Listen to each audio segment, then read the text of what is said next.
Assalamualaikum. I am Uruj Zahra, your English language instructor. I hope you all are doing well. हमारी videos के channel में अगर आप देख सकते हैं, we normally discuss the new and unique sentences and the structures and vocabulary and every kind of the tense with you. तो I hope आपको हमारी वीडियोस पसंद आ रही हैं. अगर आप हमारे चैनल पर नए हैं तो काइंडली सब्सक्राइब आवर चैनल, साथ ही बेल आइकन को आप प्रेस कर लें ताकि हर आने वाली वीडियो आपको बर बर पहुंच सके और इंग्लिश के सफर को अधूरा नहीं करना है. तो आइए जरा आज के इस दिन में हम जरा डिस्कस करते हैं कि आज हम आपके साथ क्या पढ़ने वाले हैं और क्या मैं आपको आज पढ़ाने वाली हूँ.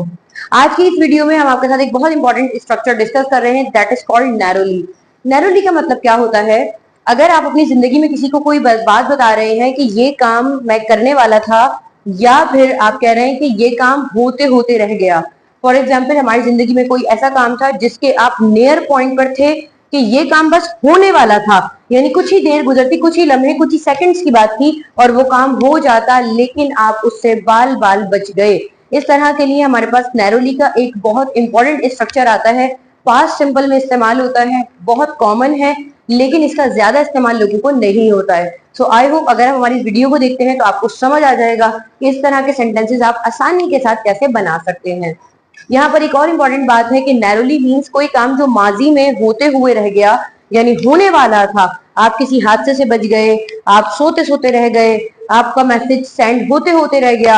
हम अक्सर कहते हैं कि बस ये काम होते हुए रह गया, या हम कह सकते हैं कि ये टीम मैच जीत रही थी, बस जीतते जीतते रह गई. तो इसका मतलब क्या है कि कोई बिल्कुल नियर पॉइंट पर था किसी काम को करने के और वो काम रह गया. तो इसके लिए हम नैरोली का स्ट्रक्चर डिस्कस करते हैं. तो इसका मतलब ये माजी का अधूरा काम है, इसलिए आपने सिर्फ इसे पास्ट सिंपल में ही बनाना है. अकॉर्डिंग टू द डेफिनेशन हम देख सकते हैं, यहाँ लिखा है any action that was about to be happened. That was about to be happened का मतलब क्या है कि कोई ऐसा काम जिसका माजी से ताल्लुक था, माजी में यानी पास्ट में. Any action that was about to be happened, कोई काम होते हुए रह गया. अबाउट टू का स्ट्रक्चर भी हम आपके साथ डिस्कस करेंगे नेक्स्ट वीडियो में, वो भी आपके लिए काफी इंपॉर्टेंट होगा. स्पोकन के लिए तो बहुत इंपॉर्टेंट है. तो आइए जरा देखते हैं कि हम ये बात कर रहे हैं कि नैरोली का स्ट्रक्चर कहता है कि अगर आप किसी काम को करने के बिल्कुल नियर पॉइंट पर थे, या वो काम होने वाला था लेकिन किसी भी सूरत आप उस काम से बच गए, वो काम नहीं हो पाया और आपने उससे एस्केप यानी फरार इख्तियार कर ली, इस तरह के सेंटेंसेस में हम क्या कहेंगे? नैरोली. तो आइए जरा इसका फॉर्मेट यानी फॉर्मूला भी हम देख लेते हैं. सबसे पहले आपने क्या इस्तेमाल करना है? सब्जेक्ट, क्योंकि कोई भी सेंटेंस हम सब्जेक्ट से स्टार्ट करते हैं. सब्जेक्ट, देन आपके पास नैरोली आएगा, देन आपके पास वर्ब सेकंड फॉर्म, क्योंकि पास्ट सिंपल है दैट्स व्हाई हम यहाँ पर वर्ब सेकंड फॉर्म लगाएंगे, एंड ऑब्जेक्ट. यहाँ पर एक काबिले एतबार और काबिले गौर बात यह है कि हमें यहाँ पर एक नोट गिवन है और इस नोट को आपने जहन में रखना है, क्योंकि ये काम ऑलरेडी वो है जो कि नहीं हुआ, यानी होने वाला था लेकिन नहीं हुआ. आप किसी तरह इससे बच गए. तो जब आप बच गए इसका मतलब क्या है कि ये ऑलरेडी आपको नेगेटिव का मतलब दे रहा है. सो आपको नेगेटिव सेंटेंस बनाने की इससे मजीद जरूरत नहीं है. आप इस स्ट्रक्चर में सिर्फ अफर्मेटिव जुमला बनाएंगे और अफर्मेटिव का सेंटेंस खुद आपको नेगेटिव की तरफ निशानदेही कर देगा कि आपका ये काम होते हुए रह गया यानी नहीं हुआ. तो आपको यहाँ पर नॉट का सेंटेंस बनाने की जरूरत नहीं है. और वैसे भी ज्यादातर हमारे पास स्पोकन स्ट्रक्चर्स वो होते हैं जो कि एक रैंडम एक्सप्रेशन है कि हम ये काम करने वाले थे या ये काम होते होते रह गया, या हमने इसके अलावा जो भी देखे, ये केप्ट ऑन हमने देखा कि हम कोई काम करते रहे, फेल्ट लाइक, मेरा दिल चाह रहा था. तो ये आपके रैंडम एक्सप्रेशन हैं. ज्यादातर ये अफर्मेटिव सेंटेंस में इस्तेमाल होते हैं, यानी पॉजिटिव सेंटेंसेस में इस्तेमाल होते हैं. इनकी एग्जाम्पल्स हम डिस्कस कर लेते हैं. She narrowly missed the last train, कि अगर हम यहाँ बात कर रहे हैं कि वो लड़की जो है उससे ट्रेन छूटने ही वाली थी, उससे ट्रेन मिस होने वाली थी यानी नहीं हुई. She narrowly missed the last train. आपने क्या करना है, अगर मैं यहाँ नैरोली को हाइड कर दूं तो ये क्या हो जाएगा? पास्ट सिंपल हो जाएगा. She missed the train last night, या she missed the last train, कि उसने ट्रेन मिस कर दी थी. लेकिन यहाँ पर नैरोली का इंतखाब बता रहा है कि उससे ट्रेन मिस होते होते रह गई. She narrowly missed the train. आपने सब्जेक्ट पहले लगाना है और बाकी जो फॉर्मेशन सेंटेंस की इसे बाद में करके आपने नैरोली पहले ऐड कर देना है. नैरोली का स्ट्रक्चर यही है. They narrowly escaped the fire. Escape का मतलब होता है बचना या फरार होना.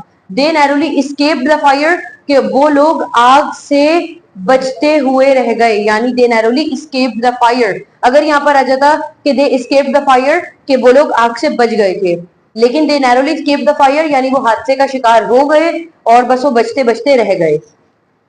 The team narrowly won the match, कि कोई टीम है और वो जीतते जीतते रह गई, बिल्कुल लास्ट मोमेंट पे थी, कोई काम होने वाला था और बस वो टीम जीतते हुए रह गई।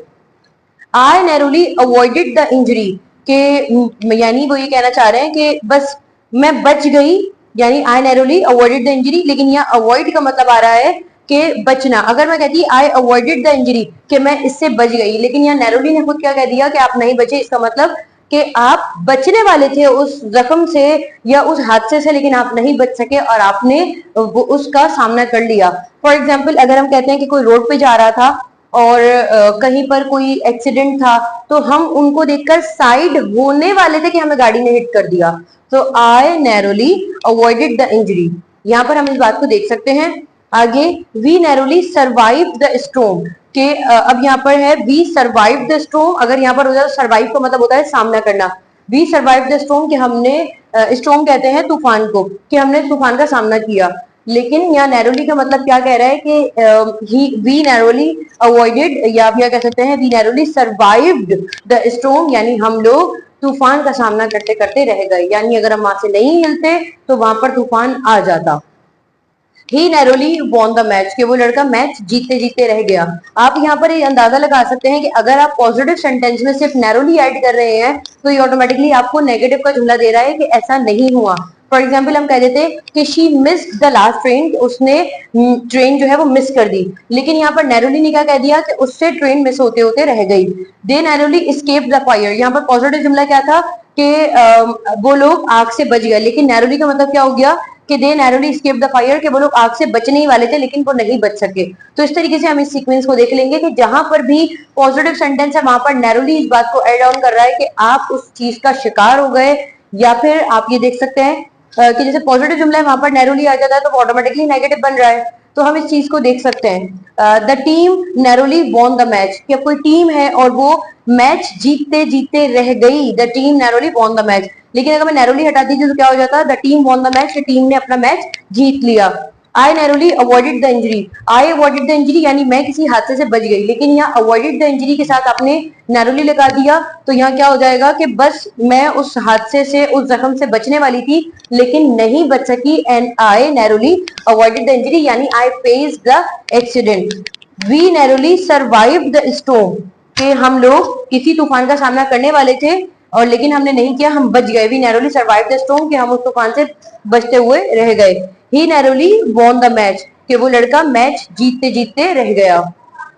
यहाँ पर आप नई एग्जांपल्स इसकी बना सकते हैं। यहाँ पर वर्ब फर्स्ट फॉर्म एंड यहाँ पर हमारे पास सेकंड फॉर्म मौजूद है, तो इसकी मदद से हम नए सेंटेंसेस बना सकते हैं।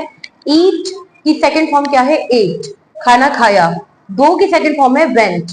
कम came, run ran, walk walked, jump jumped, see saw, write wrote, sit sat, catch caught. अब हम देख लेते हैं, ईट मीन्स खाना खाना, तो पास्ट में हो जाएगा एट, खाना खाया। गो जाना, वेंट गई थी। कम आना, केम आई थी। रन भागना दौड़ना, रेन भागी थी। वॉक चलना, वॉक चली थी या कोई इंसान चला था।